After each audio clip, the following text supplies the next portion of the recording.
Michael Kemp North, Sarah Schneck, and myself on WebEx, along with Eric and Ruth. We have Supervisor Harris, Alder Peckham, and Mr. Michael Loy.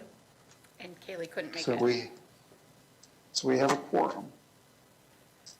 All right, so the first item on the agenda is the minutes of the February 8th meeting, which were distributed. What are your wishes? I move approval.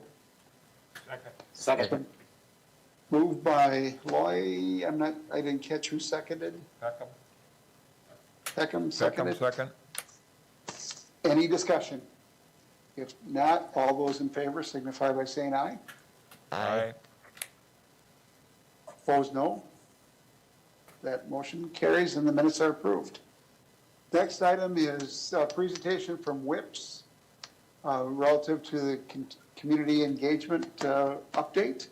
So Eric? Okay, thank you. John, it occurred to me that I sometimes have some issues with WebEx. So just in case, I sent you the slides, and if I'm having a problem sharing, then at least you have them and can share them. So I'm going to do my best to share them right now. We'll see if that works.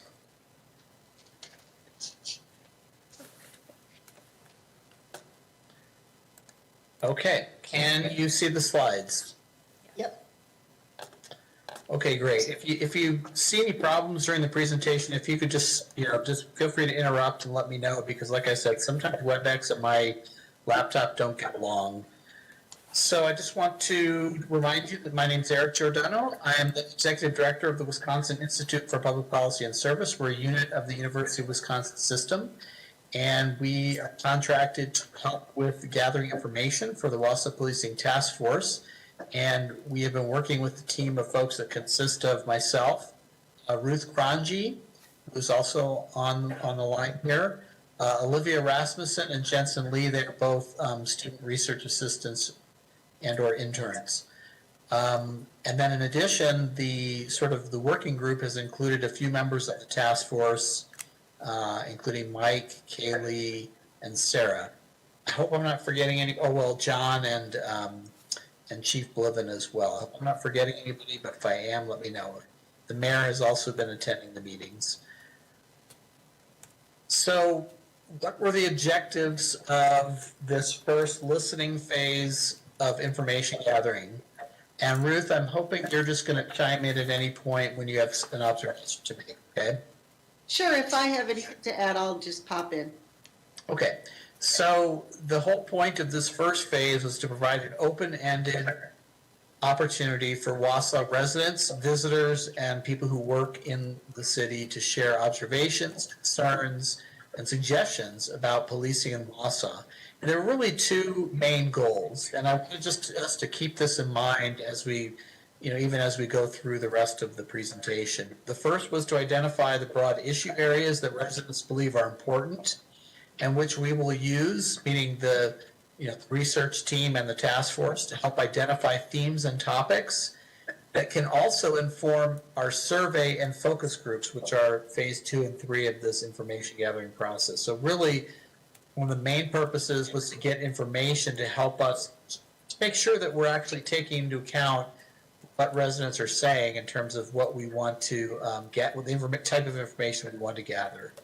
And the second really important reason also was to build civic legitimacy for the Wausau Policing Task Force by engaging the public early and significantly in a transparent information gathering process. Ruth, is there anything you want to add to that? I think you're good so far. Okay. So there were multiple modes of participation, which I think we've gone over several times, but this gives you a sense of who participated in what. We had, 5 virtual listening sessions, I think, and we had 18 people participate. Most of those actually came out of the Spanish language listening session that had, I don't know the exact number, but it was somewhere around 10, 12 people. We also had 2 in-person listening sessions, one in essentially in Hmong and one in English, although I know there was a lot of English spoken at the Hmong session. That also had a significantly larger number of people at about 14. We had some emailed messages, we had some voicemail messages, we had a postal message, and most of our overall feedback came from an online feedback form. So we had approximately 112 participants. There may have been a few more, but we didn't count people who didn't actually share specific information. So we wanted to make sure we highlight that tonight, and really in the report that we're in the process of creating here, we are not seeking to create conclusions. In fact, the report really doesn't have conclusions. This is for a few different reasons. Number one, that wasn't our goal. Number two, we had a very small sample, and those who participated, I think will become clear in a moment, were pretty much self-selectors and had an agenda. And I don't mean that in a negative way. I just mean that these are people who really care deeply about this issue. It's pretty clear. And because of that, we really don't know that they're a reflection of the larger population, and therefore we can't generalize the data to the broader population. But that's okay, because that really wasn't the point of why we were doing this. And one thing we learned along the way, and I guess we probably suspected this, we just didn't know how challenging, but we learned that this is a very difficult issue to be public about. I think people felt very uncomfortable sharing their views in a public way. And even though we did have anonymous means to participate, this definitely didn't elicit the same kind of participation in those public settings that I think some of us imagined. We're also seeking significant novel themes, not conclusions. So these themes are based on things that people found to be significant, meaning their perceptions, their experiences, their concerns, and their values. And we were more interested in what was new, what we might not have thought about if we hadn't asked residents and people who visit our community to think about, or what they care about. So those are the key things that we were really looking for. I'm not going to go over these because these are found in all sorts of different places, and theoretically you've already seen these. We had 6 prompts, and even though they were prompts and they were scripted, they were very, very open-ended, and question number 6 was pretty much completely open-ended, so people had the opportunity to express pretty much anything they wanted.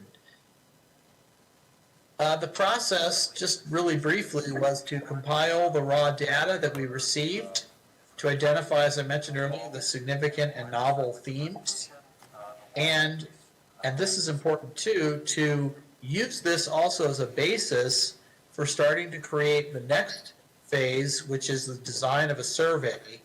And so in the report, there will be sample questions that we will sort of have taken or derived in part from the information we learned from the residents who participated in the listening. So now I'm going to get to the themes that I talked about earlier. There were 12 main themes that we came up with, and I just want you to note that this was pretty much, if you've ever been in these kind of categorizing, meetings or projects, there's always debates around lumping versus splitting, right? I mean, should we lump these things together? Should we split them up? And we went round and round on a few iterations of this, and I point that out because it's okay if you, after presenting this today, you look at this and say, well, I would have split this thing into 2. That's perfectly fine. There's nothing wrong with that. Or I would have joined these 2 together. The main point is, do we have these views represented? And we do think that these 12 themes do represent nearly all of the novel and significant views that we heard, but just know that we're not wedded to these themes. If you feel like you need to, label them or split them up in a slightly different way. Eric, can I add something before you move on? Absolutely. So knowing that the ultimate objective with these data were to inform the survey questions, we erred probably on the side of lumping rather than on the side of splitting, with the idea that we don't want to create a survey that'll take people an hour to complete. So we were definitely trying to keep the themes, knowing that there would be survey questions emerging. You'll see this later, emerging out of all of these themes. We, again, lumped things to keep the number of the resulting survey questions as low as possible to keep the survey response time as low as possible. Does that make sense to everybody? Good. Okay, so I'm going to talk about the first three. And interestingly, because Ruth, I got to give her credit for being really the primary author of the report, put these first three at the front end of the themes. And at first I was like, well, maybe they should be at the back end. And the reason why I say that, I thought that at first is because these are themes for which we have agreed as a research team, we do not believe we should ask survey questions about these things. Part of the reason is because they really don't relate directly to what the Wausau police force does on a regular basis. These are higher, I quote unquote, higher level themes. These are higher order themes. And so hopefully this will be a little self-evident, but I'll try to explain too.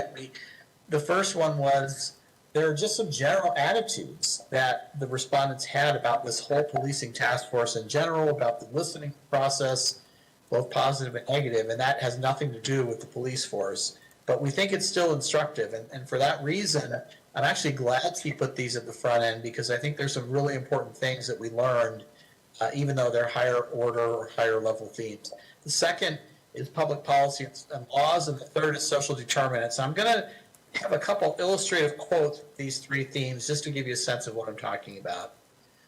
So let's talk about the attitudes towards the Wausau Policing Task Force. Perhaps this will not be surprising to most of you, but really most people that had any comments about the task force itself or the listening process or the information gathering process pretty much fell into two camps.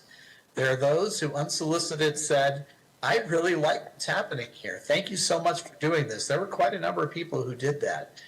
So these are just a couple of examples. I think that seeing the task force coming out after that makes me feel very proud to live here. I think it's just great. I think the person was referencing the Black Lives Matter events. And then the second quote, and there's many others, but we just got a couple here. This task force shows that we are a community that cares. Then there was definitely a fairly significant number of quotes unsolicited that were very negative about the task force and what they perceived the mission of the task force to be. So these are two representative quotes. I encourage us to be careful, not to look for problems or concerns from other communities and the news and somehow assume that we have the same issues. This entire project seems like a knee-jerk reaction to isolated problems which made the national spotlight. I'm not keen on wasting an individual's time or taxpayer dollars on witch hunts. So, I mean, I don't know. We purposely didn't draw any conclusions from this, but I'm hoping that as you're seeing this and realizing there's definitely a dichotomy and a split, at least in the respondents around this issue, there's clearly some education that probably needs to go on here. Okay, the second major higher level theme was public policies and laws. There were a number of quotes from people that had issues, or people who had issues or concerns about systemic issues, things that really the police had very little to do with, but they felt it was important and they prioritized these, so they either wrote them down or stated them. So this is just one example. Someone said the lack of consequences from local judges for all types of crimes. I see repeat offenders being released with little to no consequence. Probation is regularly sentenced for dangerous drug offenses as well as for violent crimes. Victims receive no justice. So that's just one example of something that obviously didn't have a lot to do with the police force itself, but had to do with the larger criminal justice system.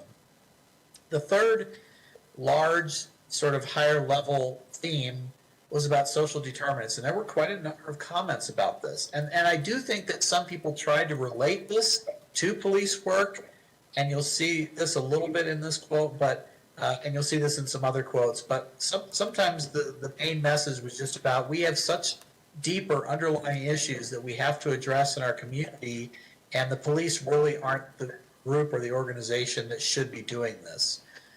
So this is just a representative quote. I won't read it out loud. You can just take a look at it yourself here.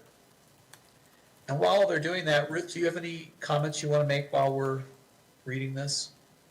No, I think this is, I mean, unless people are unclear what we're talking about or have questions. So you can see the very last sentence there is we shouldn't turn police departments into social agencies. So some people did try to relate social determinants back to the issue of policing, but a lot of people didn't. They just had comments about larger scale issues.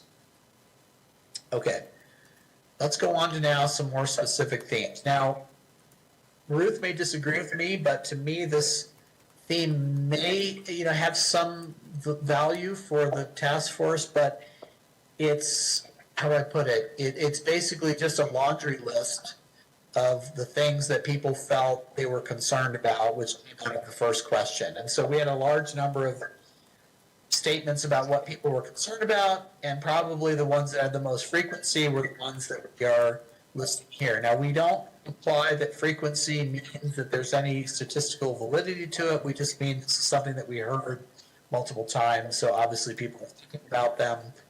Impaired driving, ongoing drug problem, traffic law enforcement, theft, a lot of discussion about theft and robberies, pedestrian and bike safety, domestic violence, and human trafficking.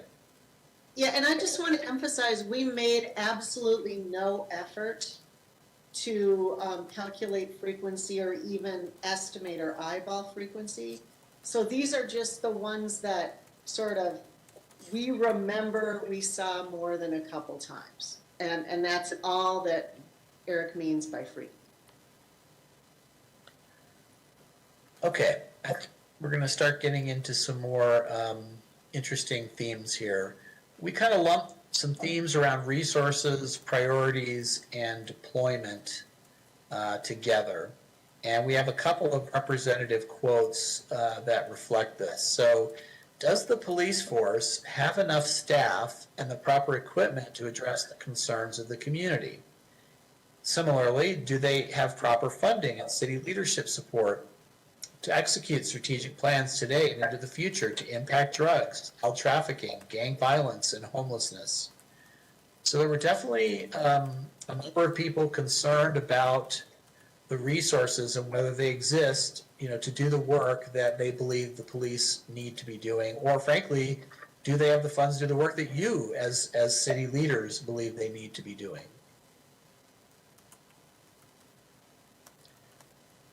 Another theme was around community relations, and here we saw some sub-themes that kind of went along. So I tried to grab a quote. I'm saying this partly for Ruth's benefit for each of the sub-themes. So Ruth, if you want to comment on any of the sub-themes, let me know. But the first sub-theme was around kind of like how people perceive the police and their visibility in the community. And there's a lot of discussion about social media. A lot of people praised the police for having a high presence on social and a frequent presence on social media, doing a fairly good job of letting the community know the information concerns that people have about law enforcement and the police. A lot of positive comments around that. But then there was another sub-theme that really had to do with the police kind of getting out in the community, and not just on a social media presence, but on the ground, interacting with local residents. So this next quote kind of reflects that. But this kind of stuff is engaging, even in elementary, high school, with the police department, that really helps open up the minds, the younger youth generation, just to understand what really does go on.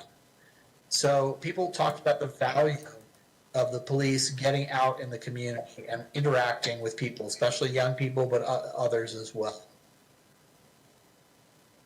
And then along those lines, kind of a similar theme, but a more, call to action that we saw a lot of, is people saying, here's what we think they should be doing more of.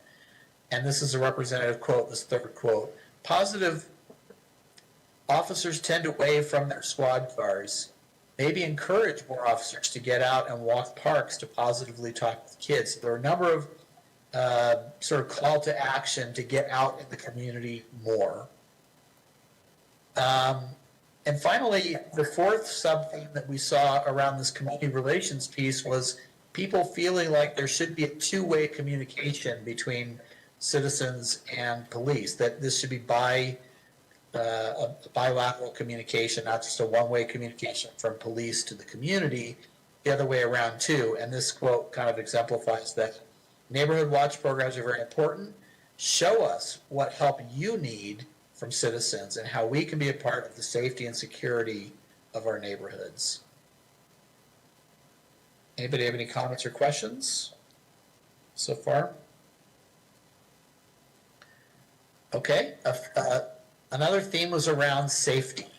And there were really two types of concerns about safety that we kind of lumped into this category.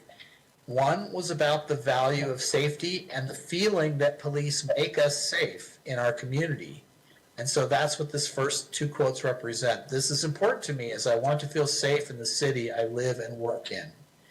And the second quote, providing an assurance that our community is a safe place for our families and particularly for our children and youth. So they were talking about that as a primary role I see from the police. But there was about, a similar number of responses on the other side of that coin, which is that police make us feel unsafe, or some of us feel unsafe. But there were also some who were very direct saying the opposite. So I had one of each here in this category. I think the overall perception of our police team is positive and respected. We don't fear them. We appreciate their help and what they do. So that was on the positive side of police making us feel safe. And on the negative side, police have a certain presence, one that makes people, including myself, actually feel unsafe. Every time I've been in the presence of the police in Wausau, I felt unsafe. Part of it is that they carry too much power. Everyone has a gun. So again, these are just representative quotes. There were many other quotes that we could have put, but we didn't. So those are all in the report that we're almost kind of finished with. I've got a draft done, and all of the raw data, by the way, will be in that report. Everything that was said by every single individual will be found in that report. So even if you don't like our themes and conclusions, you can read it and come up with your own, except you didn't have conclusions, I forgot. All right, theme number 8, policing bias and discrimination.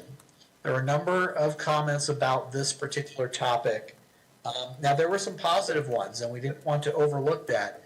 There were several positive ones, and here's an example. The police force seems to be accepting of all our citizens, regardless of their gender, race, culture, disability, or sexual orientation. There were a couple people who were very praising of the police and their role in Black Lives Matter marches that took place, how they really noticed their participation, how they handed out water, how they seemed to be allies in that march.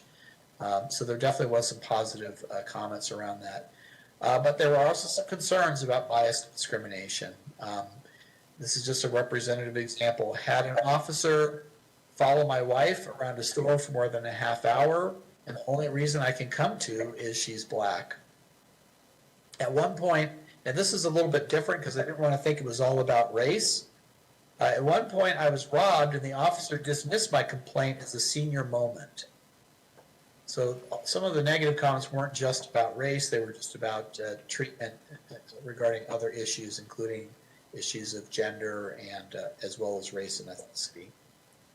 And then there was kind of a separate sub-theme that we saw frequently, which was really more proactive, maybe a more positive spin on this issue, which is maybe one thing, call to action should be to hire more diverse workforce among the police. So here's a couple of quotes. I've read that our police have had a hard time recruiting qualified women of color. Please keep trying hard to hire a more diverse police force. I think we may need more women in senior positions as well as people of color. Okay, the 9th theme was around integrity. Now, this you could maybe have lumped in with, disposition of police officers, which we have later, but there was this broader sense of feeling that your police force has integrity, which is beyond just one individual officer or another. It's about the culture of the police. And Ruth, if I'm misstating this, feel free to chime in here. So here's some examples of where people felt integrity mattered by some examples. Traffic laws are not followed by law enforcement. We heard several people express that concern. Their ability to do whatever they want without repercussions. a unilateral policing policy that is transparent across all law enforcement branches. This was a little more positively proactive, like this is what this person would like to see. And finally, the social media platform. I know WPD is on social media and does a fairly good job of letting the community know information concerns that people have about law enforcement and the police. I think, actually not quite sure why that was in there, but I think it was because the idea of transparency and people feeling confident that if the police tell us something that we can believe. So they weren't all negative. Some were more, this is sort of the ideal and the standard that we wish to hold our police department to. The 10th theme was around philosophy of policing and the proper role of police. A lot of comments about this. And some sub-themes. So one example was this whole idea of what characteristics we value in terms of what we expect from the police force. And the first one is there's a level of empathy that exists in our police department. And whenever I look at a police department, what I want personally out of that as a citizen, I want more empathy than authority. The good news is some people see that in our police department, so this wasn't even a negative comment. It's just a reminder that some people feel like the role of the police should be more as an empathetic, helping organization as opposed to an authoritarian organization. Oops, these two kind of got squished together. Sorry about that. These are actually two separate quotes. Know the difference between criminal activity and mental health issues. We've heard a lot of mention about that distinction and the importance of that distinction. Somebody's argued for a unilateral policing policy that's transparent across all law enforcement branches. Now here's some that were a little bit on the negative side that they felt like these first three quotes, which talk about policing maybe becoming a little more, I hate to use the word softer and gentler, more empathetic. There are some who really don't feel like that is the role of the police. They feel like it is just the opposite. So here's an example. Officers are being asked to be social workers. They are not social workers. Expanding the lens of law enforcement, which can be narrow, to include the role of community facilitators and peace officers. This gets back to that idea that in the opposite view, that maybe the police do have a larger role in not only stopping conflict through exercise of force, but actually through exercise of peace and different methods of peace making. Ruth, is there anything you'd like to add to that I missed? I don't think so. I mean, I think what we're really getting at, and of course my dog is going to start barking now that I've unmuted. I think what we're really trying to get at here is that paradigm that maybe police should be involved in preventing crime versus just responding to it. But it's all about sort of the paradigms or philosophies that communities can adopt that drive how they deploy their police force, if that makes sense. Yes, and there were definitely people who were not in favor of changing the current, what they perceive to be the current role of police, which is much more about crime stopping and making sure that crime is off the streets as being the primary focus, as opposed to like this one said, being a social worker or a mediator or something like that. An 11th theme, and this I realize there's overlap between some of these themes. We recognize this, but this really has to do a lot more with people who talked directly about the character of individual officers, what they expected in terms of the attributes of individual officers. And there were lots of different attributes. It was sort of a laundry list. These are just some that we remember being repeated multiple times. For the largest part, they appear to be kind, so kindness was an issue. Open-mindedness and ability to listen, willingness to listen. There are several officers with sound character, humility, and respect towards citizens. So there was a lot to say about that, and there's a lot more that we could have put here as representative quotes, but these are just a few examples. And then finally, I think this was important. There was another major theme around officer well-being. And I think these quotes are very illustrative of how our community feels and frankly are concerned about our police officers. So I'll just read these out loud, but they're very self-explanatory. I would urge us to honor our women and men of blue here in Wausau. It would be unfortunate if they were treated in a hostile way. I'm actually very disgusted completely with the world as it is because the people in general have lost a lot of respect for the police uniform. Our police officers have a dangerous and stressful job. Our concern is for them and their families. We are also concerned that fewer people will want to take these risks to do that job. And finally, understanding the trauma that they must experience on a daily basis, you can wonder about what they do. You can wonder about what they do for their mental health. The better we take care of them as a community, the better they'll take care of the community. So those are the 12 main themes. Before we go on to next steps, does anybody have comments about that or questions?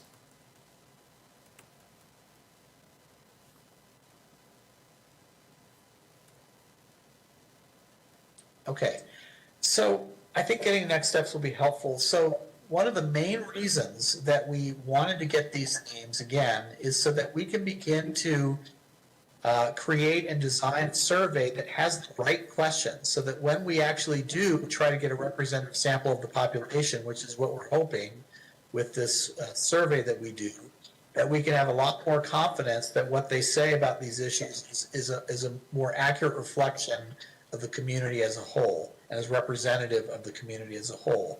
And so we're using a lot of the information we gather to help us to design questions. Now, there are other sources of questions that we will be using. For example, we've already identified some national surveys that we think are actually pretty good, or at least have a few good questions in them, and we don't need to reinvent the wheel. And this may also allow us to do some comparisons about how people in our community feel about our police versus how people feel about police in other communities. That could just be very illustrative and comparative. But ultimately, we want to know what questions matter for us. And I don't want to neglect the fact that there are members on the line here, on the internet here today, who also will have an important role in the questions that are asked. I know the mayor has an interest in certain things that she would like to know. I know the police chief has things that he would like to make sure are in there. And I'm sure the task force has some topics that they also want to include. And we just want to make sure that, average citizen voices are also in the mix. These themes will also help us as we contemplate focus group questions. So there's two more phases to the information gathering. There's a survey, and there is a more deliberate kind of focused group effort around target populations that we want to make sure we hear from and haven't missed. And so these questions will be useful also as we think of prompts for those focus groups. Ultimately, we think that we're going to take the spring and summer to design the survey, to distribute it, to have people respond, to collate the data, and ultimately to then go with the focus groups. And probably at the end of the summer, we'll have a full report ready to hand off to the task force, and it will then be up to hopefully the task force will have the information it needs to make some recommendations. Hence the full information report. Mike, I think you had a question. I think I saw something pop up. Yeah, I was just asking if you could resend or send, I think you might have the national surveys that we're considering to pull questions from. Yes, I don't have that right here the second, but I will do that. When you get a chance, no rush. Okay, yeah, no, I'd be happy to do that. And I think we have a meeting this Wednesday, so if for some reason I forget, would you be kind enough to remind me so I don't? Yep. Thank you. Yep. Okay, any question or comment about next steps? Okay. By the way, I should have mentioned that the report for this listening phase is almost done. Just have a few very minor things we're working out. So I wanted the research team, in particular the group that's been meeting Wednesdays, to know that I hope is that we'll have a draft for you on Wednesday. And we definitely are anxious to have your feedback from that. So I also just want to make clear that, like we said up front, we don't necessarily think that this report is perfect. We're happy to have feedback. Nothing will be set in stone. So when you get that report, we'll look for any comments that you may have about it or questions. Oops, what happened here? I think that's a misprint slide. Apologies. Okay, so that's it. Any questions, comments, concerns? I have comments, just quickly so that people understand what they'll be getting when they see the report in the next few days. So we also have an appendix, Appendix B, that is an array of potential survey questions that we generated very quickly and very tentatively that basically grow out of these 12 themes. So when you look at I'm just going to remind everybody that the point of phase one is to get from the public their sort of a picture of their concerns and what they think is important, so that we're not surveying people only on what we think they're going to think is important, but we're letting the public drive some of those decisions. So when you see the report in the next few days, you might want to also look at Appendix B and look at the potential questions. And again, they're very tentative, and we are assuming and hoping you will help us generate more. We're assuming and hoping you'll help us talk about the word, revise the wording of those questions. They're very, they're first drafts.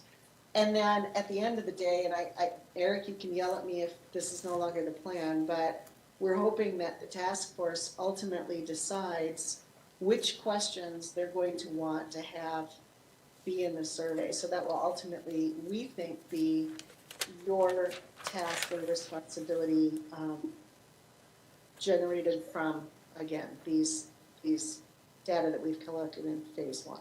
Does that make sense to everybody? That's what we think we're up to here. Yeah, and we purposely didn't tonight go over a lot of those wordsmithing of survey questions, because this is really the next phase and we didn't want to get bogged down in that. But just to give you a hypothetical example, under one of the under the theme officer disposition, I happened to find this from one of those national surveys that I mentioned, and I will put it in the report. But like Ruth said, these are just really conversation starters. Like, here are some samples of the types of questions that could be asking. So there was a question I found in the national survey, have you had direct contact with a member of, in this case, the Wausau Police Department in the last 5 years, yes or no? If yes, that kind of loops them into another set of questions, like, did the officer listen respectfully to what you had to say? Do you feel the officer treated you objectively without considering race, gender, age, religion, ability, or sexual orientation? Did the officer seem concerned about your feelings? Did the officer answer your questions well? So again, I'm not saying those questions have to be on our survey, or your survey rather, but those are just examples that we'll have in the appendix, so you can sort of get a start on, here's some potential questions we could be thinking about. Well, I would encourage you also to look at the Wisconsin Professional Police Association survey through St. Norbert's in the design of that. I think Jim had shared those questions with us in the last meeting, so that would be a good place to also look. And let me go back to what was presented tonight. You have the 12 themes, 9 of which you indicated might drive the surveys. Were there any questions or concerns that the other members have relative to the themes? Repeat the question, because there was some noise while you were asking it. Well, do members, looking at the 12 themes and understanding that the first 3 were not going to be included in the survey, are there any questions, comments, concerns relative to the themes that were presented tonight? For those that participated in the meetings, I think that captures what I heard, but I'm interested And I'd also ask Chief Levin whether, what his initial thoughts are on those themes.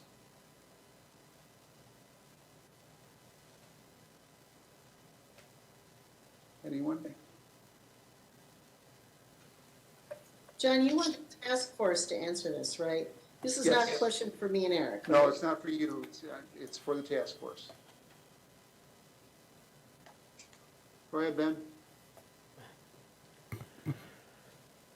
I think it's pretty inclusive. I mean, there's a lot of themes, a lot of things to go through. So I guess I don't have any initial reaction other than, there's a lot of information that we'll have to go through and sort through to develop good information, or good questions and, for both the survey and the focus groups.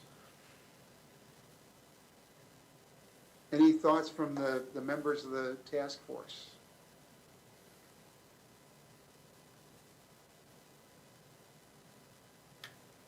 So, I mean, so, I was go gonna ahead.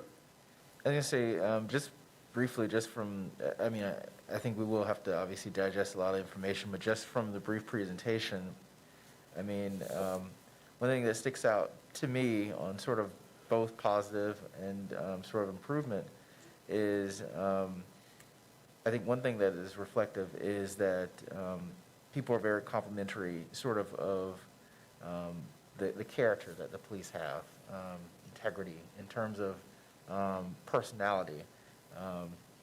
And I think in terms of improvement, I think one thing that was reflected is terms on educating, I guess, the public on the role of the police, what those roles entail and what they actually do. Because I think there's a lot of confusion on what those roles are, and I think that may lead into other situations you think about every day in terms of what is it that they're supposed to be doing? Are they doing too much? Are they doing too less? Are they overstepping? And I think, so I think those are definitely areas that you probably want to look at. But I think overall, it speaks highly of the officers. I think Chief Bliven says, one of the things they hire for character, and I think that's evident. But I think obviously there are some areas that we can work on with the public, through this process, education being one of them, that I noticed just from that brief presentation. I think that's a really interesting question about the role of police and what does our community think the role of our police department should be. I mean, in some of our planning sessions, we've talked about should the police be involved in mental health response, and the information that I hear from a lot of people is that our officers are really good at mental health response. And so I think jumping to the conclusion based on national discussions that police should not be involved in mental health response is dangerous. Number one, I don't know that our community right now has capacity to eliminate law enforcement from the mental health response. But secondarily, I think our officers are really, really good at it. So I think it's important for our community to have those discussions, to understand what are the resources that exist in our community, not just around mental health, but around all of the social issues that sometimes communities want to separate law enforcement from, and then build into our discussion those types of questions and resources that our community has. I had a thought, this is Eric, when Will was making his comments. I really appreciated what he had to say, because one thing I think I regret not putting in my presentation, or our presentation tonight, is one thing that we did not hear at all, and that was really about procedural policing issues. And I know that's not exactly what you were talking about, but that was just fascinating from a lay perspective, that I don't think the public really has much of a clue of what police procedures are about, what they entail, what they're for, how they operate. There were the only time it came out in any of the messaging we got was when someone had a specific experience with the police, like I called the police and this is what happened, and sometimes they related it as part of their story. So whether or not you think that matters that people know about that, I'm not sure. That's really up to you, but it was really clear that was one glaring absence, I guess, in the data. Well, we have opportunities to collect additional data through the surveys and the focus groups. So what we wanted to do today was to share with you what the preliminary findings are. We'll use those findings and themes to drive the survey, based on a discussion that the mayor and I had with Eric earlier this afternoon. Is he thought that that might take approximately next month to finalize the survey design. They're looking for input from us as a task force, so we will need to have a meeting to make sure that we're comfortable with questions going forward. And I think one of the questions that we want to have is whether we want to see this as a baseline for future surveys, and will this be a point-in-time survey that we might want to have replicated at some point in the future. So think about that between now and the next meeting as to are there certain baseline questions that we want for just general information, or there's some trend? We want to begin to look at this in terms of trends and what information we might want to capture on a more frequent, ongoing basis. So I keep that in your thought process as we move ahead. And then the second thing that we wanted to talk about a little bit in terms of the next steps is where are we going with focus groups? And while the survey is the next step, we need to begin to think about what groups we might want to engage in this process in a little bit more direct, facilitated discussion. Smaller groups with them. We have made a commitment to the police department that two of those focus groups, one will be the command officers of the command structure, and the second will be the beat officers, if you will, because we want to make sure that we have separate and distinct conversations with them about that. We've identified, other groups that are potential, the whole human services provider group, sort of getting at the issue that the chief just talked about, what resources are available or should be available. We've got the people that have engaged the criminal justice system from a first-hand perspective, and how might we want to engage them. We were not able to fully engage the people that were in the jail, but I think we could look at how we could go about looking at that. But there are other sections of the community that we would want to engage. And I think the one thing we learned in setting up the other meetings was it takes longer to plan those than sometimes we thought, particularly if you're trying to get a targeted audience. Who are those people? Who do they represent?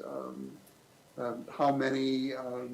What time of day or night do those meetings take place? And to make sure that we can be as inclusive as possible. So we'll need to focus in on what are the focus groups, how will we engage them, what questions will we ask of them, will the survey results drive those discussions, or can we run that somewhat concurrently? I would think we'd want to wait till we had some of the survey results before we began that process with the focus groups, so we can use those survey questions to drive it. But again, we're open for thoughts of the task force on that approach.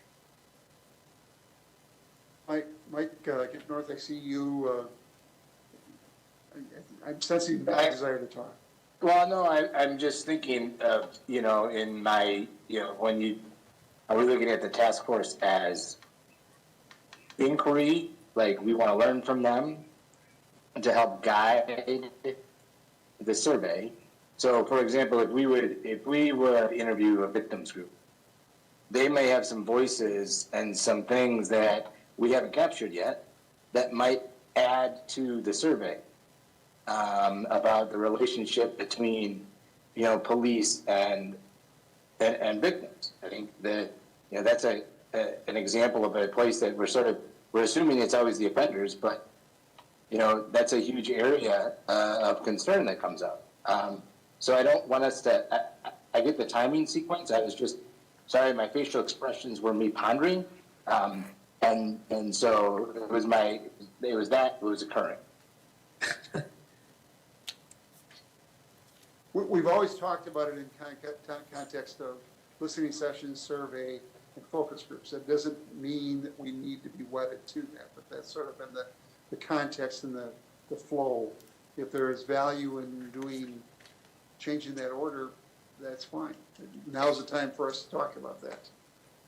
I've got a thought, and it's not directly responding, Mike, but it could have a little bit of overlap, which is, if in my opinion, if we're going to do the survey correctly and, have it be as effective as possible, we need to test it out, right? We need to actually have some people take it and get some response and some feedback. So when we've done major surveys, like when we did the family-friendly survey and other things, we tested it out on small numbers of people. And although you can't necessarily have, you can't always have 10 of these and 10 of those and 10 of these, but certainly we can run it by a few people and really get their feedback. And I think that would be really, really helpful. So I'd like to suggest that you're on the right track. We might not be doing it as intensely as we would, or intensively as the focus group process itself, but I think we should have other people comment on it, take it and comment on it. John, this is Michael. Go ahead, Michael. Eric, thanks. That helped a lot in understanding what you're hoping to do with that next step. I think the overall objective of this is to create a survey that we can use on an ongoing basis in the future to look at the trends and changes in perceptions and experience. That would be my hope, that this is not just a one-time endeavor to develop a one-time survey, but something that is responsive and unique to our community. So I hope that's still the objective.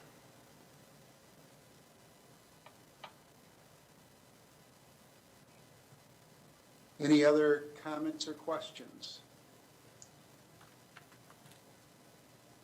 So what I'm hearing then is that, Eric, you'll be working with your team to begin to develop that baseline survey, present that to the task force at our next meeting. We will then look at that, see if it captures the information we want to receive. I think, Michael,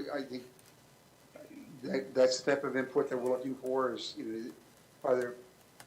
is the entire survey going to be something we do going in the replicate in future years, or portions of it going, baseline information? That will be one of our discussion points or focus points. And then how do we tie this into the focus group effort going forward? One kind of logistical piece, John, just to add here, is we've been meeting almost weekly or every other week with a small group that's kind of helped us as we've designed this phase. We're looking to do another small team approach to the design of the survey, and we certainly welcome anybody to participate from the task force that would like to. One thing is we'll be bringing in a couple new people. For example, April Blesky-Raychek on the WIP side, who's a psychology professor at UW Eau Claire, has helped us out with a number of surveys. She's really excellent at survey design. And so I just wanted you to be aware that we're bringing in a couple new faces that you might not have seen. And then we're also going to bring in a GIS geography expert who will help us sort of to manipulate the data, not the data, but the distribution of the survey to make sure that we're reaching the geographies and the population groups that we're seeking, to make sure it's a representative survey. So there'll be a couple new faces. Just wanted to point that out. All right. Well, thank you for that update. So we will, at our next meeting, then look at where you are in that design, and so you're planning on your Wednesday meetings continuing into the future. Well, definitely this Wednesday is kind of like a transition meeting, so anyone from the last group is welcome to attend, but we will definitely transition, and quite frankly, the day and time of the meeting will have to depend a little bit on the availability of some of the newer people, so we can maybe set a new meeting time at that time. But we will be meeting this Wednesday at 4. For those who've been regulars, if they want to show up for that or not, it's up to you. Have you sent the Zoom coordinates or WebEx coordinates for that meeting yet? Oh my gosh, Ruth, did you have to embarrass me in front of everybody? No, I haven't. I just wanted to make sure I didn't miss it. Haven't sent them, that's cool, that means that's No. why I don't, No, I'm kidding. Okay. I will send those out. sounds good. Is that a gadfly or, sort of the? Yeah, gadfly alert.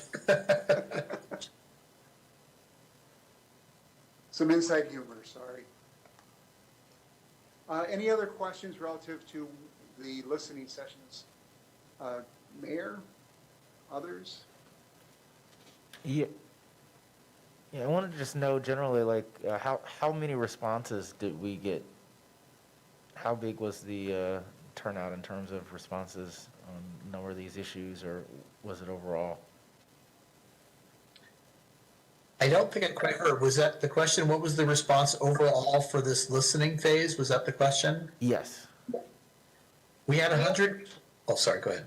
Go ahead, we had 112 individuals Correct. participate in some way, shape, or form. If I could jump in on that, at the Spanish language event, it seemed to me that there weren't very many people, quote, in the room, unquote, but that they felt that they could air it or give it further exposure in coming days. Was that a correct perception on my part? And if so, were they able to wrap that up in time to get you all the feedback? It sounded like they were thinking that they could kind of show it around for a couple of weeks or something, and they didn't have that much time.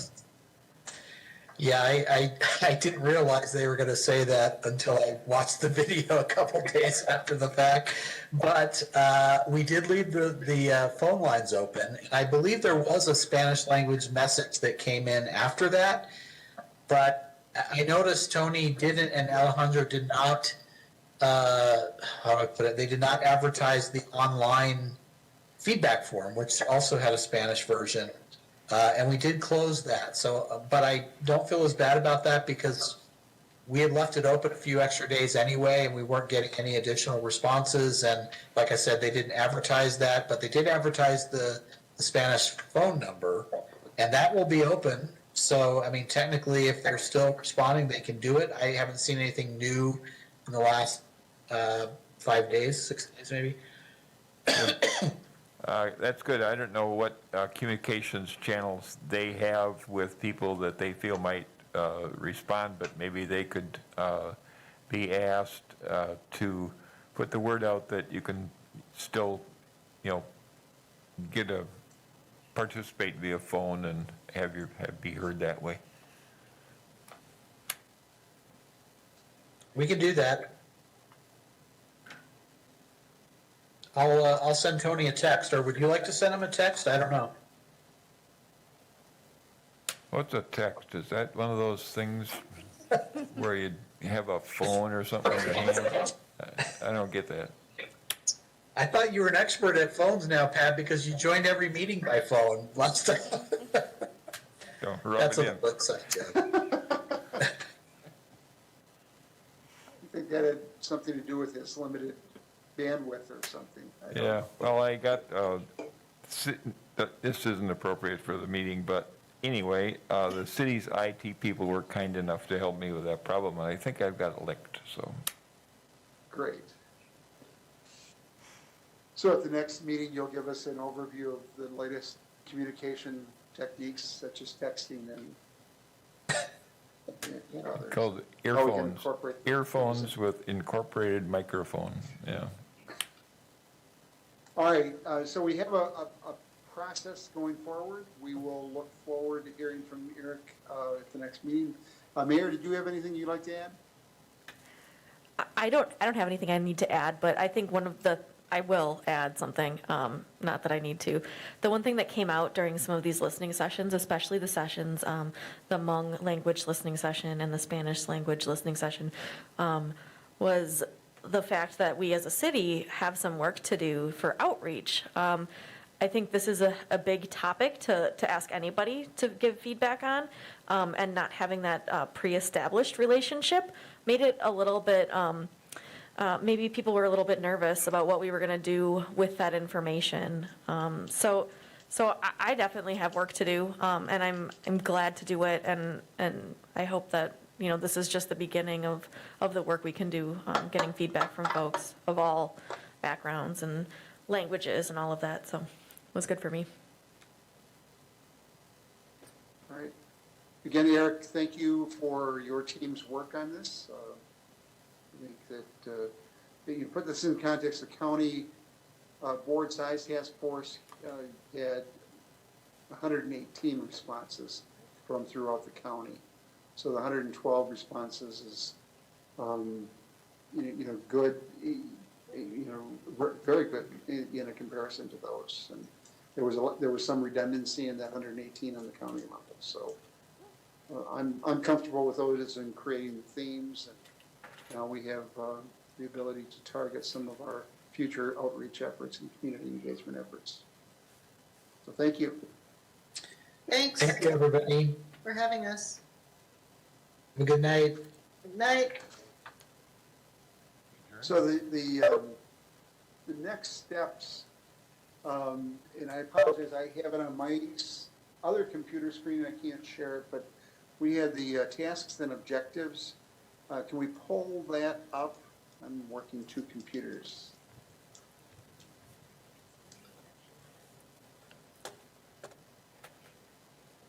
Is there a way for us to pull that up and share it? It's somewhere, Good. email it to me or. It's in the packet. Maybe while she's doing that, we were tasked with different objectives. One is to analyze, access and analyze the current policing policies and practices. I'm just going to highlight, the chief gave us the thumb drives. I think we've got two different thumb drives from him with different policies, procedures. We've also had the officer-involved shootings, the discussions, use of force report, the Garrity and Brady rules defined for us. So we've got a lot of background information. Do members feel as if there's a need for us to have additional policies and procedures reviewed by the police department going forward? Are you comfortable with our baseline? We've also, under the fifth item, we analyze the screening, selection, hiring, disciplinary process, and developing recommendations. We've had the overview of the department at our initial meeting. Some of the information we've had, the disciplinary procedures, citizen complaints by Todd Beaton. We've also had the Wisconsin Professional Police Association weigh in on their role in the policing process or disciplinary process. Are you good to go with those items? Do you feel as if there's more work that we need to do in either the policing practices or in the hiring disciplinary process? Any thoughts? Well, I think for right now, but those may be things, based on the surveys that, we return to, but for right now, as you said, as a baseline, yes. Okay. And then, go ahead, investigate the underlying social needs, including mental health problems. I inserted in there the comments that the chief made at the last meeting relative to the whole issue of post-traumatic stress disorder, as an issue that we want to make sure that we track going forward, not only on how we're engaging the mental health problems in the community, but also making sure that we're taking care of the mental health needs of our officers going forward. So I think that will be one of those parking lot issues we'll want to come back and revisit. We've completed phase one of at least a 3, probably 4-phase public engagement process.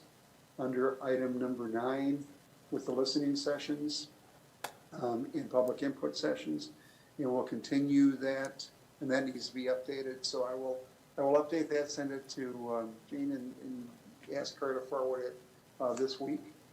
But we have a lot of work left out in terms of how do we deal with the issue of the identifying underlying social needs, including mental health problems, homelessness, trauma, and with the people that come in contact with law enforcement. And Michael Loy, I think we're going to be looking for you and others to talk about crisis services and how we're, that probably is a joint presentation between you and relative to CART and others. But I think we need to begin to focus in on some of those issues. So we'll be reaching out to you and trying to structure our upcoming meetings to make it beneficial for the task force. But one of the issues that we have is suggesting additional research data and analysis to be undertaken by the task force for us to reach our report and community goals. Are there any areas where you think that we need to conduct additional research or gather additional data right now? We've got a lot of information supplied by the police department. We've got the President's Policing Report, the Wisconsin Professional Police Association's information, their blueprint for change. We've got information. I think we'll try to collect some of the information from the Speaker's Task Force and share that going forward. But are there other areas of data, research, information gathering that you feel we need to spend some time on? I mean, I think where you were starting in terms of now dealing with, I mean, and just like I said, looking over briefly kind of some of the comments, really looking over sort of the mental health problems, social needs, how that interacts, because I think that also plays in terms of people's perceptions in terms of, the police. And as Chief Livin mentioned, some of those services that police provide, they are crucial. I really don't know how you'd separate out sometimes, because those are kind of the people sometimes they have to deal with that have mental issues or that are homeless.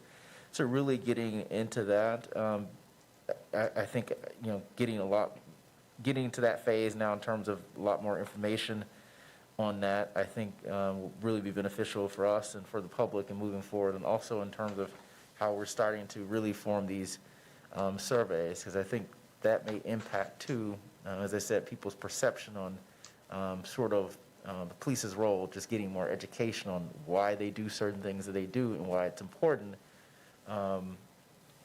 Because I think without that, I think some people may have then perceptions that, is this needed, or have, see a situation and think it's something that it may not be.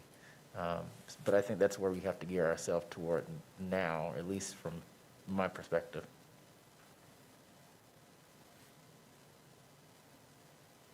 So how do we do that, Will? You have a thought? Well, you had mentioned getting some information, some presentations. I think if the police department could provide, I don't know if they have information in terms of how many people they deal with, on a regular basis in terms of with mental health issues, sort of their process in terms of when they have to take them in. I think we touched a little bit on that, but really how much of that they see, and then sort of the other services they provide, get into a little bit more of sort of talking about, the different task force, homeless task force and other things, the other realms, because I think too, there was like a comment mentioned, which was basically about, if you dwindle it down, it was sort of, defund the police in order to do, they're not social workers and stuff, whatever. But they're kind of put some in these tasks because it's kind of like, when, I'm practicing law, it's kind of the customers that you get. But how those are normally dealt with, I think so. We get some information and background in terms of how many they see, sort of what procedures have been, how they dealt with them, the training on terms of that. I think that'd be helpful. And then, as you mentioned, getting some information, maybe, from North Central Healthcare and other things and how they deal with it, I think would be beneficial. Okay. Thank you. Other thoughts? Other thoughts? Any other thoughts? John, there's only two thoughts. I don't know if they are helpful or not, if they take us out of scope, but it occurred to me that it may be helpful to have a sense of the volume or the frequency of what police are responding to in terms of, what kind of calls are they being dispatched to? Are they domestic calls? Are they mental health calls? Just kind of some sense of that data. I don't know if we have spent a ton of time on it. And then, I forgot my other one, but maybe it'll come back to me.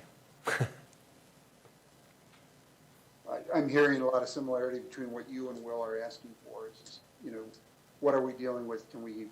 Is there any data relative to how many, if there are referrals from the police department, where are they going? That information, I think, would be helpful to us. So, Ben will talk to you maybe in our summary of this meeting when we get together later in the week about what sort of data you have. And I don't know if the dispatch tracks what they do at the dispatch center by municipality.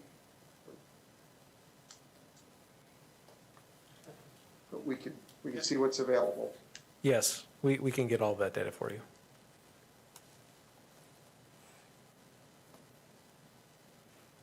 All right. Anything else? We still have a lot of work to do in terms of our objectives and others, tasks and objectives. So we'll continue to do that. In looking at our work, and Eric has given us a timeline that will carry us into the summer for the input between the survey and the focus groups. But I'm feeling that in order for us to get at some of the understanding of some of these other issues, that we may need to meet more than once a month. And my thought is that if we could look at trying to meet every 3 weeks, would that work for the members if we can get agreeable dates?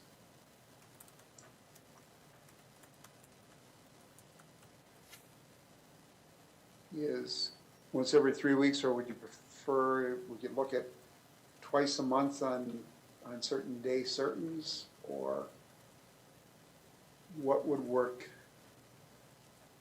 better? We're currently meeting on, this is the third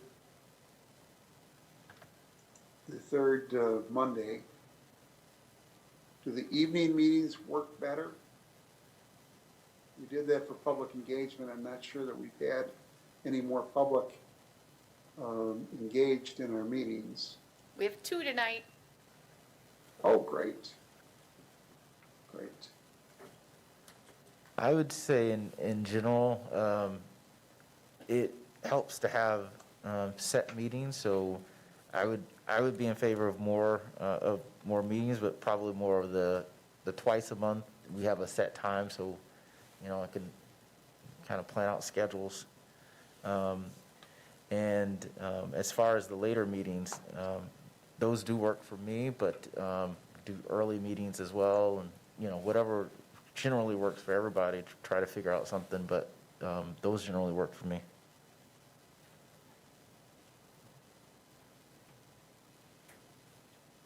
Other thoughts? I would just say, John, this is Pat. I think most of us are willing to be quite flexible, and you're going to know kind of what the needs are, and if you need to have a couple of meetings where we only got 2 weeks between them for a little while, we can cope with that. Maybe we can back off to once every 3 weeks and back to once a month.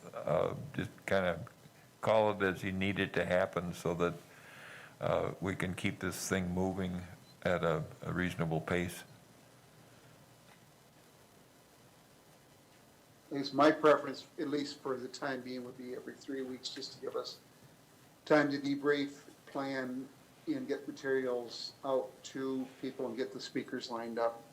I would like to in- second that. I'm just thinking, because for every one of these meetings, we have at least 2 more. I do, the chief does, John does, so. So with that in mind, our next meeting would be on the 8th of April. Will said that 6:30 would work better or the evening would work better. Is there a preference? 6:30, 7? Okay. You're talking April 8th, a Thursday? I'm sorry, I'm looking at the wrong month. I get my calendar right. Okay. That was me. 12th would be 4 weeks. 3 weeks would be April 5th, which is the day after Easter. Yes. I don't know if that impacts anybody. Does the 5th work for people?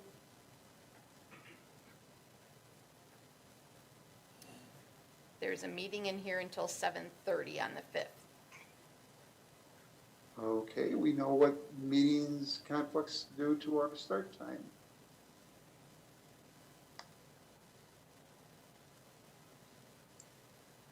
So is there a 4 o'clock meeting that day? It starts at 4:30. So that's not good.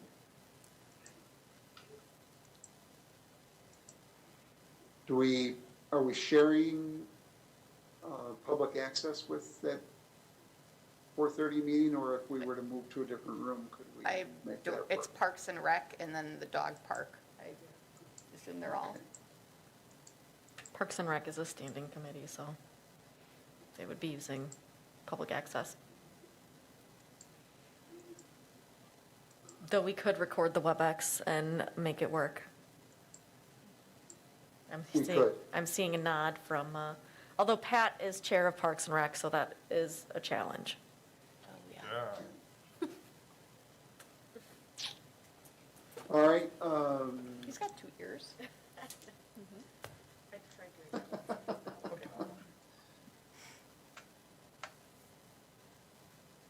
how about on the 6th? It is election day. Oh, that's right. Not a good day. I mean, it's a Wednesday- great day if you like voting, which I do. I don't know how. Well, do we have Wednesday- any conflicts with with this group if we were to meet at 6:30 on election day? Yeah, we just couldn't meet in this room because we'll have absentee ballot counting, but again, we can record the WebEx, no problem. Or depending on how you feel about Wednesdays, Wednesday the 7th, there's nothing going on in here in the evening. All right, how is Wednesday the 7th?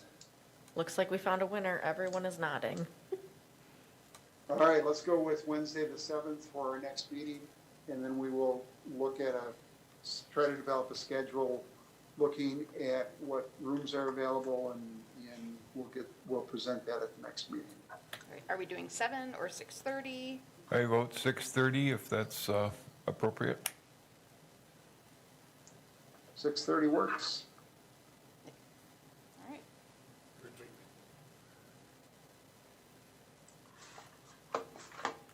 All right. Any other thoughts? And we'll look at that schedule, and we'll look at how we can get it at 3-week intervals. And Michael will be in contact with you and on how we're going to approach the next phase. And Ben and Katie will talk later in the week. I look forward to it. So anything else to come before us today? Thank you for your interest. I apologize for the delay. in getting started. But thank you all. If there's nothing else, we'll stand adjourned. Thank you.